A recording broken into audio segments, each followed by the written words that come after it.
Hello and welcome to the program.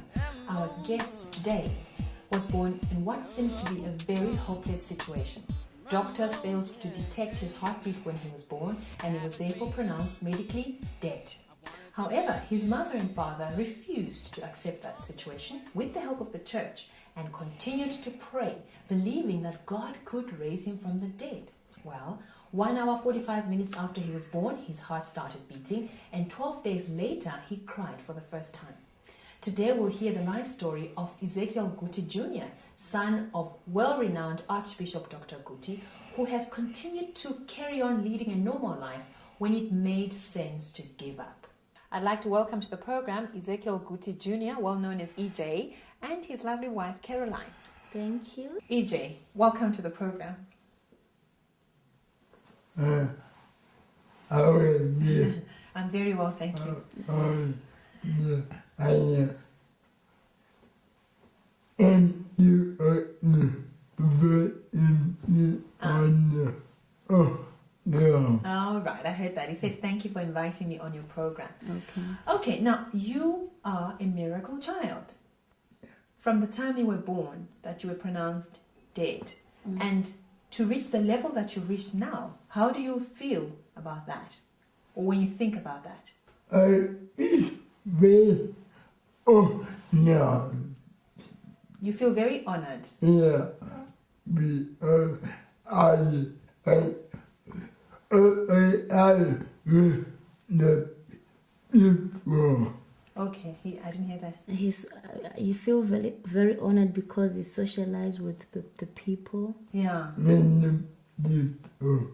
Many people. Yes. Yeah. Right. You had every reason to give up in life because I think you have a very good reason to say, well, I am disabled. I don't talk very well. And so I really shouldn't try and be at the same level as all the other people. But you haven't done that. How come? I feel disabled. You don't feel disabled. Yeah. How do you mean? I am do anything. Because you can do anything. Yeah. Wow, isn't that incredible? Yeah. So what you're saying is basically that your physical condition cannot limit you. Is that what you're saying? Yeah. Yeah. Okay, whilst we're still there could be someone at home right now watching the program, and they could be disabled. Yeah. They could be worse than you, or they could be in a better condition. Can you tell them something to inspire them? I will tell you my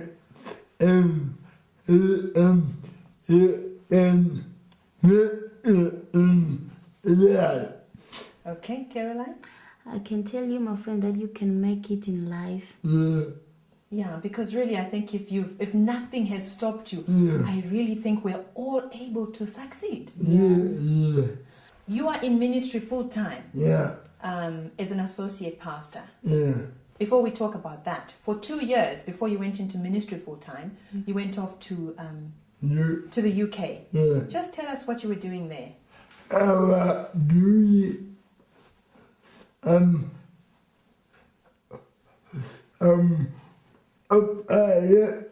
on my ears.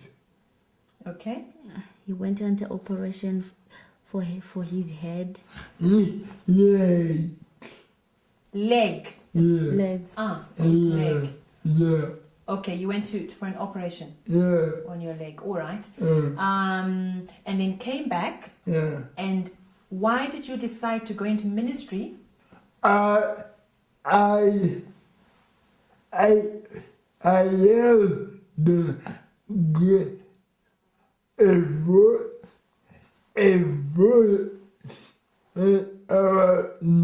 you go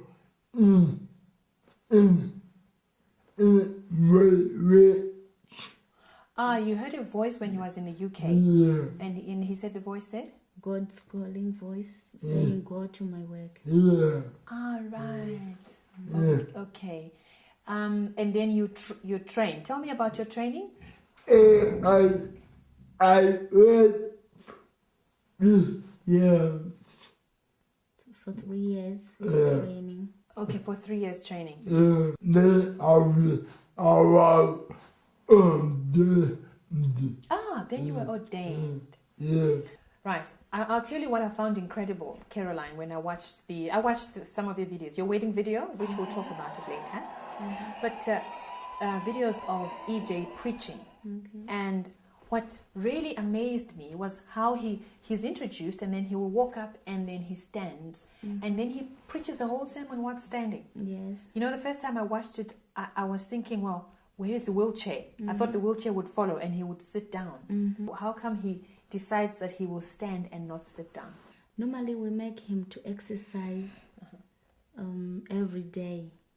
Right. Yes, so that when he's preaching, he will not need the chair or the wheelchair, because in his mind he recorded that he is not disabled. Right. So he has to stand. Yeah. Yes, like it's difficult for him to preach seated. Maybe the people will not get the message. They'll be looking at him in the wheelchair and look, hey, what's going on? He's on the wheelchair. What can he say? But when he's standing, it will give a more impact on the people.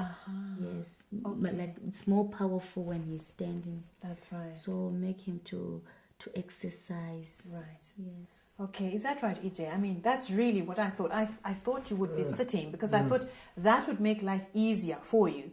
How come you decide not to sit in a wheelchair? I feel like people who it's on me. He said, I don't want people to take attention on me. Yeah. I want people who might get on the wheel. You want people to To take attention on the word, not on him, because when he's seated on the wheelchair, I don't know. Yeah, and also maybe sometimes people can feel sorry for you, Yeah. isn't it, when you're sitting in a Yes. wheelchair? Yeah. Do you find that you have been accepted by society? You don't see yourself as someone who's disabled, and you don't feel disabled. Yeah. But do you find that people have actually accepted that? Yes, because he can do anything like a normal person doing. He can Right. do it.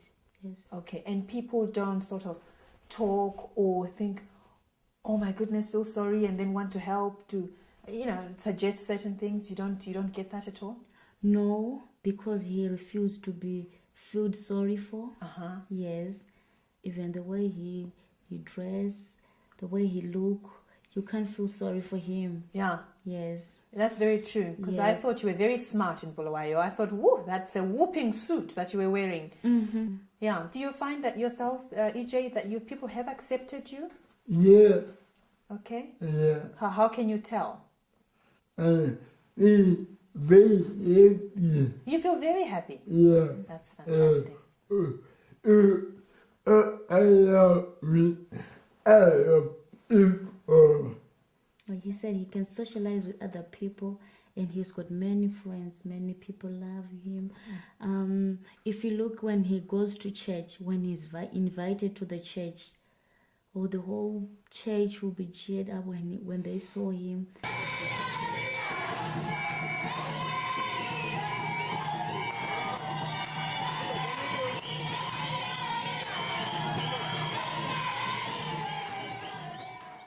He's being lovable with the people.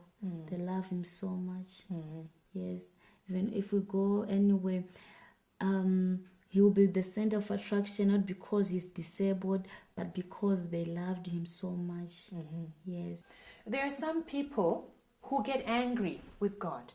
You know how sometimes you get angry with God and then say, well, how could this happen to me? I would have wanted to be what we know as normal. Anything, what should your comment be to something like that? I don't see any the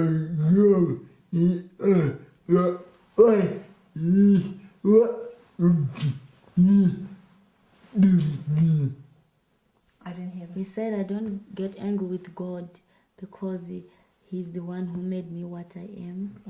Is that right, AJ? Yeah. Okay. And I believe God is using you, isn't it? Yeah. In the way that you are. Yeah. Wow. Ah, it's an incredible story. I must tell you, I was greatly inspired. I sat there and I thought, oh my goodness, is this really happening? You know. And then especially when I then saw your wedding, I was really amazed. So tell us now, how did you meet this beautiful woman called Caroline? I am my father son. I have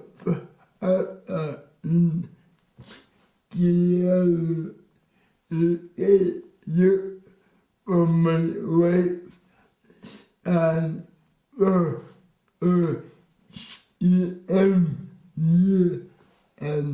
and my father is good and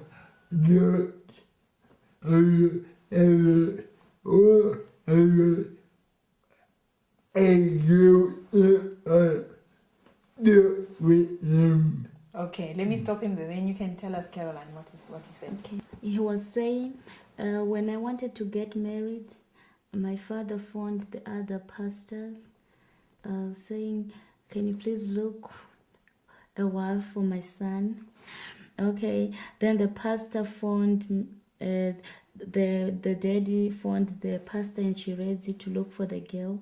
Then she finds me in Shirezi, but I didn't know that I was being called for for marriage here. Okay. I thought I was called for something in my mind because I had finished my O levels. Yeah. So I thought it was like I'm going to find a job, Right. or something, go to college or do something else. Yeah. Then when I came here, that's when we met with EJ. Yeah. We talked. He proposed love to me.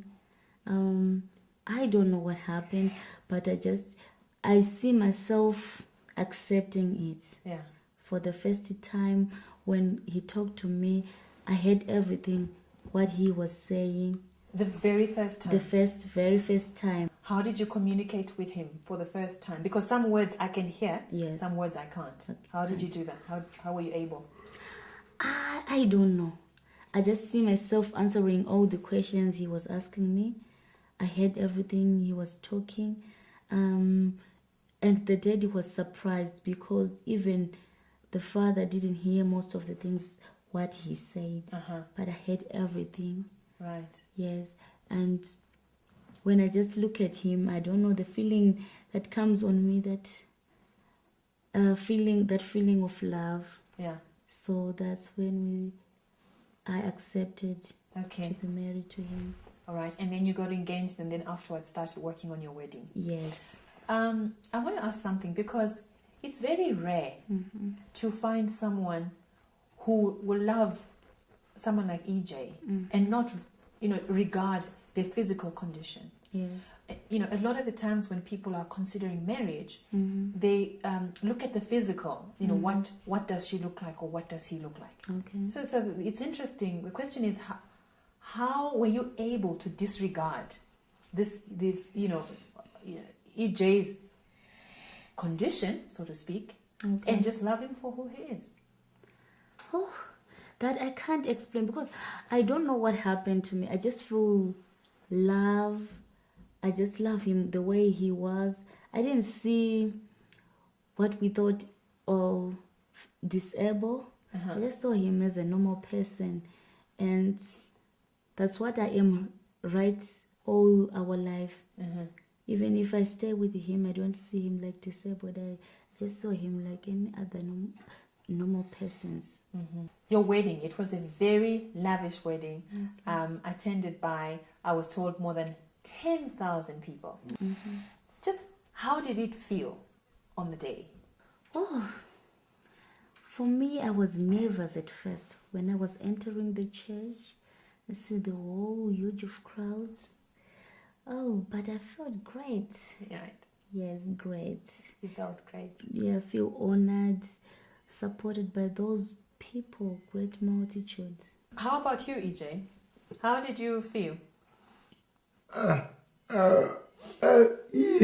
Get our very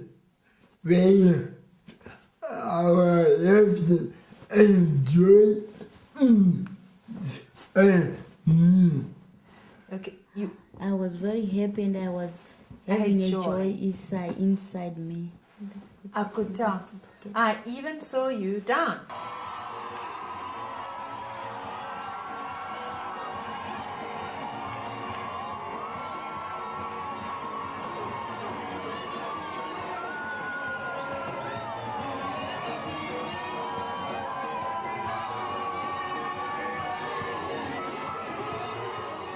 A year after their wedding, EJ and his wife were blessed with a beautiful daughter, Utrisha Yuna Guti. And she's just joined us on the program. Hello. Greetings. Say hi. Hi. Shake hands. No? You don't want to greet me? Not on TV, hey? Huh? Dimoros. Not Dimoros. Say high five. High five. High five, Utrisha. High five, Utrisha. Come High five on. to Be Patricia. Say nice. hi. High five. Good. High five to mommy. To mommy, Mommy, okay. high. High five to mommy.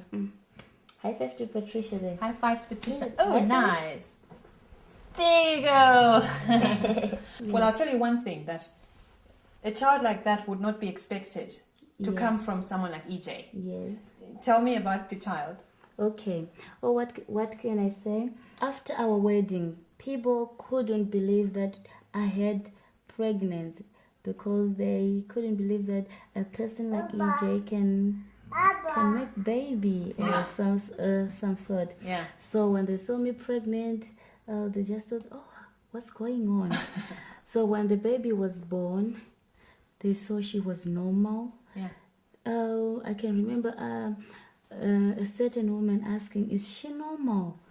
Saying maybe she will look like her father, or someone disabled can not make a normal baby. Yes. But there she is, a normal baby. She can talk, she can walk, she can do anything. Yes. So we can say she's a miracle baby because people were not expecting a baby from a person like EJ. Yeah. Yes. EJ, how do you feel being a father? good. You feel great, huh? Yeah. Are you looking forward to having lots of children, EJ? Yeah. How many children? You. How many? You. 2. 2. Oh, that's not lots. 2 is very little. Yeah. Your mom and dad, there are 7 of you, aren't you? In your family. Yeah. So, why not give us 8 children? No. No, 2 will be enough. What are your plans for the future? I am if you do many the Oh, you're saying our main plans is to bring many souls to Jesus, and he's an evangelist. Right. So he wants to preach to the people so that many people will come to Jesus. we are people it is we and people in the room. Yeah. He's saying I can heal people. I can pray for people who are HIV positive and they can get healed, and even those who are in the wheelchairs, Yeah. even sick people, they Yeah. get healed when you prayed for them. Right. Am I good? You are blessed to have a child with a conquering spirit like EJ. That's right. Yeah, and you say to me when he was born, all hope was lost in the sense that he was actually pronounced dead. What kept you believing that he could be raised from the dead? Because even for Christians, it's not very easy to believe that God can actually raise someone from the dead. What kept telling you and pushing you there? It's the Holy Spirit, because when I looked at him, I didn't see death. I saw life. And when I was quickened to read Hebrews chapter 11, that became more alive to me, in so much that I knew that my son was going to be well. God was going to perform a miracle, of which he finally did. That time you were in ministry, and people who look, right, even people in the world, would not expect an apostle maybe and his wife, who are doing such great work for God, to have a child who is disabled. What would your comment be to that? We knew that was the devil who was fighting, because in the family we needed a son. There was no son, and everybody was looking forward to us having a son. And so we saw that as the works of the devil.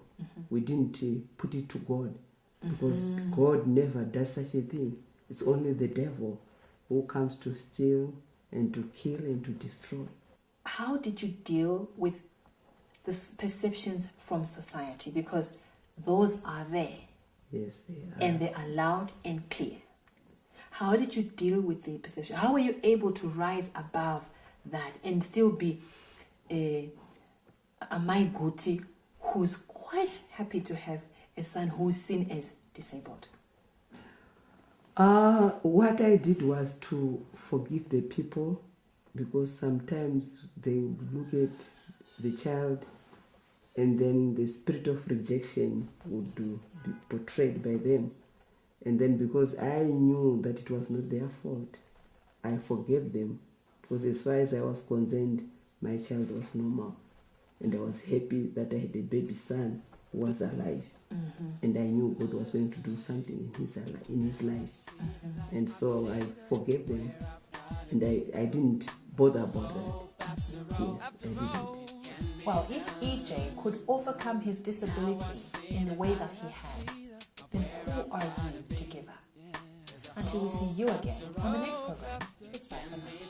Breaking new ground. Breaking new ground. Oh, oh. Breaking new ground is what we do.